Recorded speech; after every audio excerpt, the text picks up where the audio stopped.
충청과 전북, 경북에 기록적인 폭우가 쏟아지면서 피해가 속출했습니다. 네, 자세한 장마 상황 김재훈 기상 전문 기자와 알아보겠습니다. 어서 오세요. 예, 우선 이번 비 구체적으로 얼마나 쏟아졌습니까? 네, 충청과 이 전북, 경북을 중심으로 기록적인 폭우가 쏟아졌습니다. 이 밤 사이에 내린 비를 한 문장으로 좀 정리를 하면 예. 이제껏 한 번도 경험해보지 못한 비가 어제 이 충청 그리고 전북, 경북 지역에 쏟아졌다고 보시면 되겠습니다. 어제 전북 군산 어청도에서는 이 1시간에 이 146mm의 아주 기록적인 물벼락이 떨어졌거든요. 예.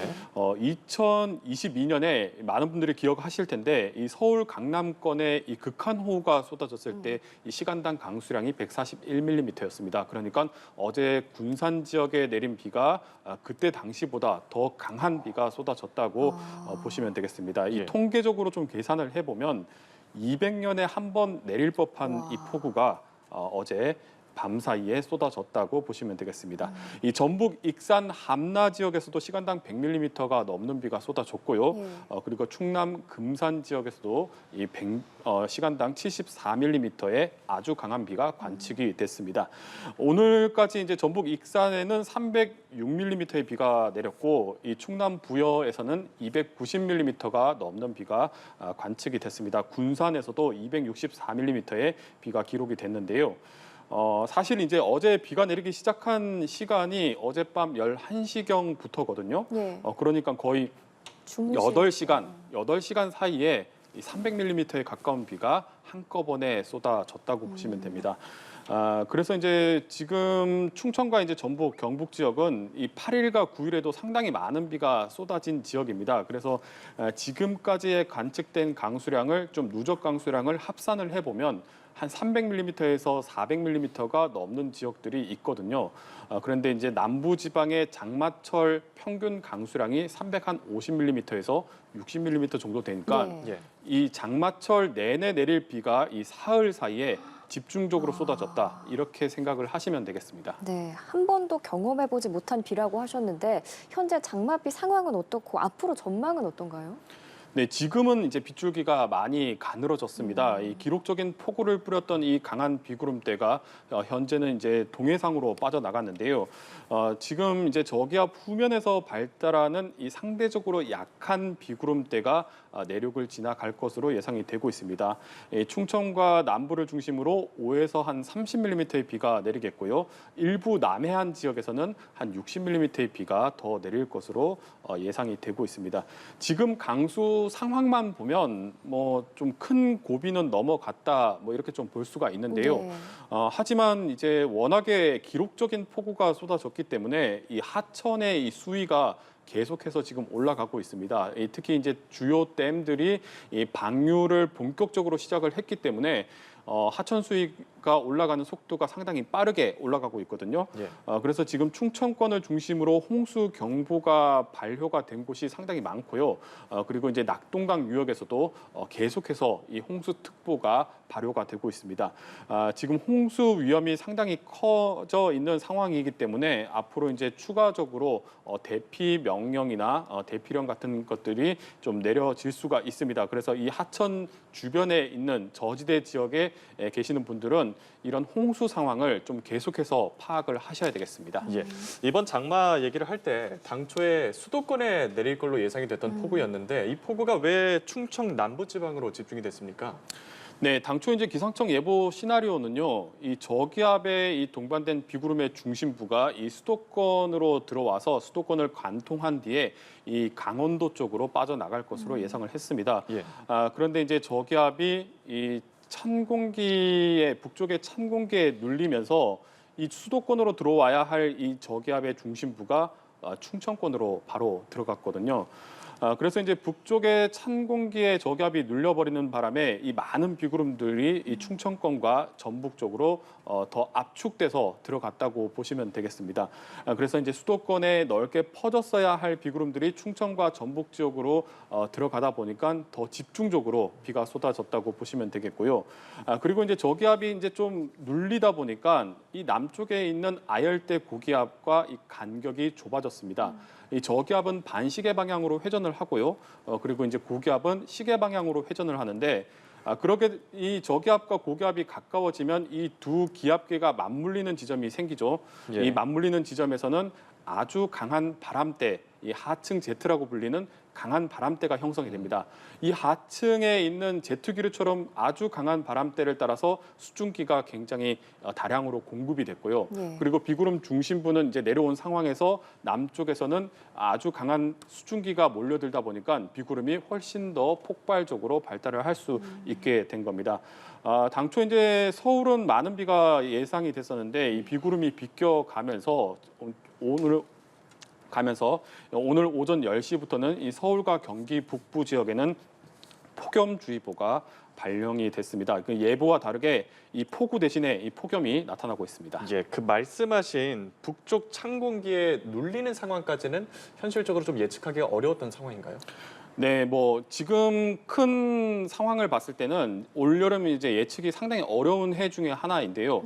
이렇게 이제 찬 공기가 이 강하게 누르는 경우는 상당히 뭐 거의 예측이 좀 굉장히 어려운 상황이라고 보면 되겠습니다. 네. 실제로 이제 어젯밤 같은 경우를 좀 상황을 좀 돌려보면 예.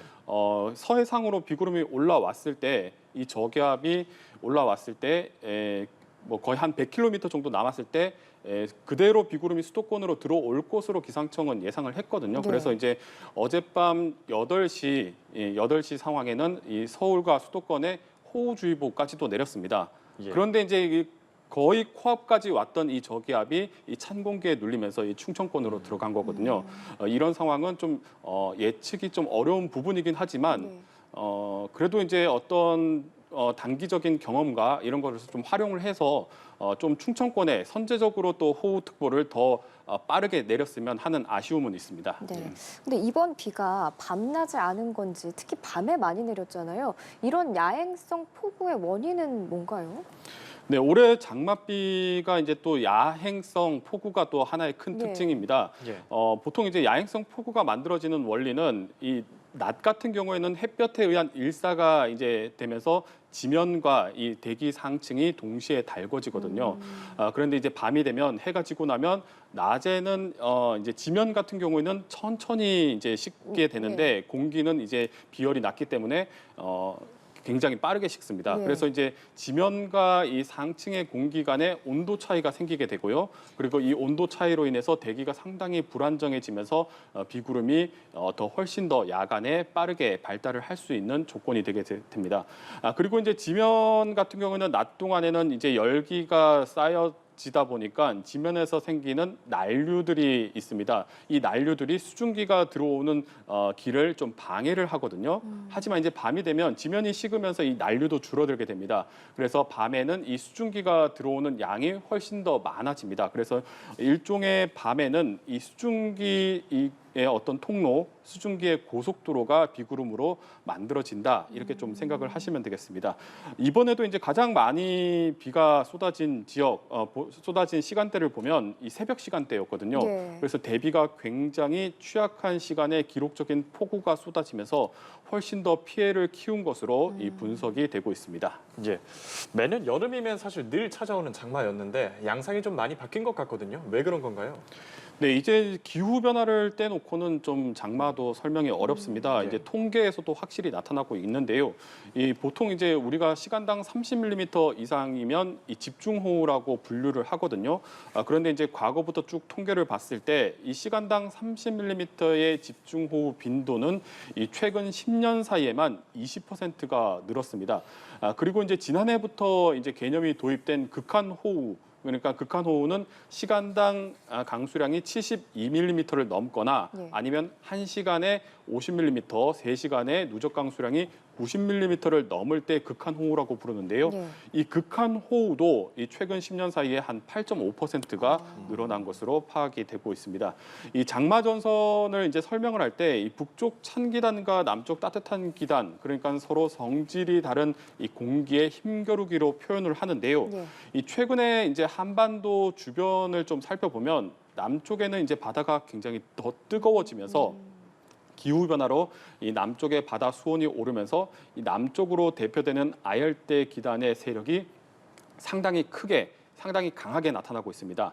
그리고 이제 지구 온난화, 그러니까 기후 변화로 이제 지구의 기온이 올라가면서 이 북극도 녹아내리고 있잖아요. 예. 그런데 이 북극에 녹아내리는 게 역설적이게도 이 북극이 녹아내리면서 이 북극 상공에 이 갇혀 있어야 할 이 찬 공기들이 우리나라, 그러니까 중위도 지역으로 내려오게 됩니다. 그러니까 이제 한반도를 두고 봤을 때 남쪽에는 더 뜨거워진 공기, 그리고 북쪽에는 상대적으로 더 차가운 공기들이 내려오면서 이 성질이 다른 공기의 이 충돌 강도가 과거보다 훨씬 더 강해졌다라고 보시면 되겠습니다. 네. 그리고 이제 지구의 기온이 올라가면, 공기의 기온이 올라가면 기온이 1도 상승할 때마다 이 공기가 이 품을 수 있는 수증기의 양은 7%에서 8%가 더 늘어납니다. 예. 그러니까 과거보다 훨씬 더 많은 수증기를 품을 수 있는 공기들이 이 비구름으로 변하면서 훨씬 더 이 폭우로 발달하는 경향이 있다고 보시면 되겠습니다. 네, 지금 비가 많은 양이 나눠서 내리는 게 아니라 한 번에 내리다 보니까 피해가 더 커지는 거잖아요. 이런 집중호우는 대처를 어떻게 해야 돼요? 네, 지금처럼 이제 이렇게 폭우가 쏟아졌을 때는 불필요한 바깥 활동을 절대로 하지 말아야 됩니다. 이 여름철 집중호우로 이제 발생하는 인명 피해 중 이제 상당 부분을 차지하는 게 이 급류에 휩쓸리는 예. 거거든요. 예.